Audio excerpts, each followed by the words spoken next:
আসসালামু আলাইকুম। আজকে 24 তারিখ, মানে 23 তারিখ, অর্থাৎ হচ্ছে গতকালকে 23 তারিখ বুধবার। আমাদের এখানে হচ্ছে এই রাস্তায় সখীপুর থেকে হচ্ছে একবারে আনন্দবাজার যাওয়ার যে মেন রাস্তা আছে, এই রাস্তাতে হচ্ছে আমরা একটা ব্যাগ পেয়েছি। এটাতে কিছু টাকা আছে এবং কিছু ডকুমেন্টস আছে, দরকারি কাগজপত্র আছে। এগুলো পাইছে হচ্ছে আমাদের এই যে জসিম। জসিম হচ্ছে এই গাড়ি চালায় আর কি। তো জসিম হচ্ছে এই গাড়ি চালানো অবস্থায় পাইছে। এটা কখন পাইছে?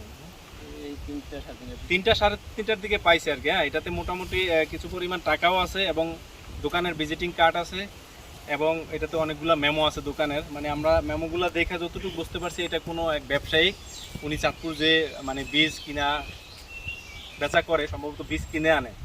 তো যদি কারো মানে এরকম ব্যাগ হারিয়ে থাকে, তাহলে আপনারা এখানে আসবেন, আমাদের সঙ্গে যোগাযোগ করবেন এবং উপযুক্ত প্রমাণ দিয়ে আপনার এই ব্যাগ আপনি নিয়ে যাবেন।